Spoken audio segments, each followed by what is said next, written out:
And Conor and Nate now join us. Conor, it got physical there at the end of your news conference. What happened? The man's afraid to look me dead in the eye.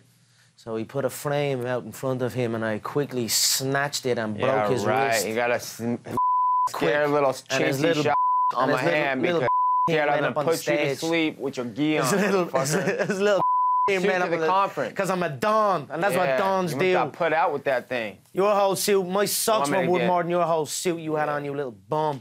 You broke. I could buy and sell you 100 times over. Nate, your thoughts on Conor taking a swing at you? He's scared. Did you get hurt? Was your hand hurt or anything like that? The medics are in with him now. His wrist will never be the same. Like his bum knee, like his bum right leg. What a cheesy little one. I'm gonna take that right leg home. Tell us how you trained for this fight, Nate. Because you didn't get much of a... Train to kill, always. And Conor, did you change your approach once it got named Nate for your fight? The only approach I changed is I dug the grave a little bit wider, a little bit longer for Nate's skinny, fat, long body. That's the only difference I made. Nate, Conor says this has been the easiest training week of his career. Do you think he's overlooking you? Look at the lineups. He has fought little nobodies. Look at my last 20 fights. Better step it up for this one. Conor, your response to that? His last fight was a decision. I bounce heads off the canvas every time. Against a normal-sized human being. Conor, you said at the press conference last week that you actually like Nick and Nate. Has your opinion changed about that now after this week? No, there's no emotions in it. I have no problem with him. I'm going to slap the head off him. It's business as usual.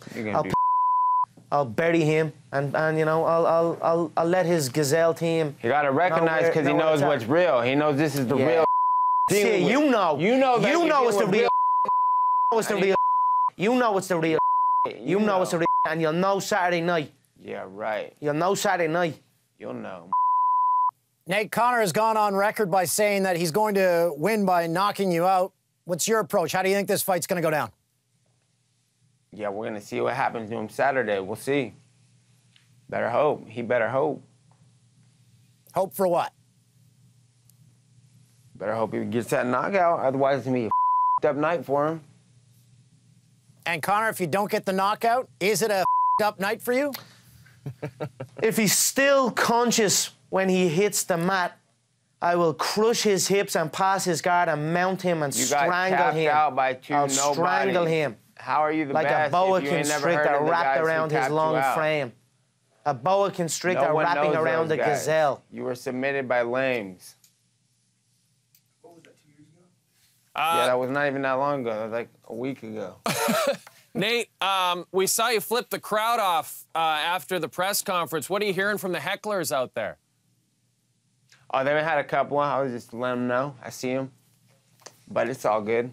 Are you intimidated at all? There's going to be a massive contingent of Irish fans, just like there have been for Conor's last few fights. Are you intimidated at all by that? No, never. I got Irish fans hit me up, too. I got them out there. Conor, you mentioned you buried 3 bodies in Vegas. Can you elaborate on that? Yeah, one was an American named Dustin Poirier. The other was another American named Chad Mendes. And then finally was a pound-for-pound #1 at the time, Jose Aldo, a Brazilian. I buried them in the dirt. They were scared little women. And now I'm going to bury this chump on Saturday night. Nate, that must get into your head when someone says they're going to bury you in Vegas. Mm-hmm. Yep. Conor, how close are you to 170 right now? Sitting pretty. I'm sitting pretty up here. Do you have much to cut, do you think? Full belly. Are you feeling good going into the weekend? Yeah. I'm on weight. I am on weight. Nate, what brotherly advice is your brother giving you for this fight? Any at all? His brother's in the club. The day clubs? How close are you guys?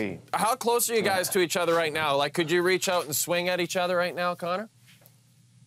No, he's hiding somewhere. I don't know where the he's at. You still gotta walk balls.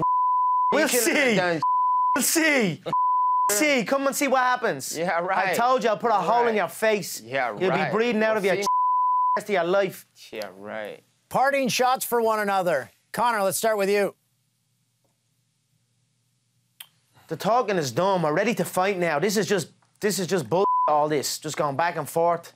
We're ready to fight now. It's primed. It's sold. Let's do it. Nate, Conor loves to make predictions about his fights. Nate, do you have a prediction for Saturday? No, I don't. He don't believe his prediction. I believe I'm gonna bounce your head off the canvas. You don't believe it? Those you beat, they believed it. You don't even believe that. You hope. Yeah, we'll see. You hope. We'll see. You better hope. Can't wait for Saturday, guys. Best of luck to both of you. You don't believe that. I believe you can't do nothing but survive. That's what you believe. Right. You're just praying you can survive. Look at my lineup. I can hear it in your voice. I can hear it in your words. You're just hoping to survive in there. You're over here That's acting. it. If you get out a second, if you get out a first round, you're happy. Staged rich you're happy. Kid. You're gonna look for the rich people shouldn't fight. Rich kids shouldn't fight ever. Real people fight. Real fighters fight, not rich kids. I'll gut you like a fish, you tick. You were born rich. You don't know me. You don't know where the I came from. You little twerp. I'll ride into Stockton and take everyone out. Full of snitches in Stockton. Mm-hmm. Never heard of Stockton in my life. Yeah. Canaries in Stockton, yeah? Sing like little canaries, Why I you heard. calling people gazelles, too? You got the weakest, lamest lineup of training partners I ever even heard of. I'm just looking at your little frame. Yeah. And it just reminds me of an injured gazelle. Yeah. Strapped up. People don't know Take what your that top means. off. Take your No top one knows off. what that means. It's Take in your America. top off. Take your top off. You little fat, skinny. Yeah, right. No one knows what gazelle is anyway. It's America. Get it right. Thanks, fellas.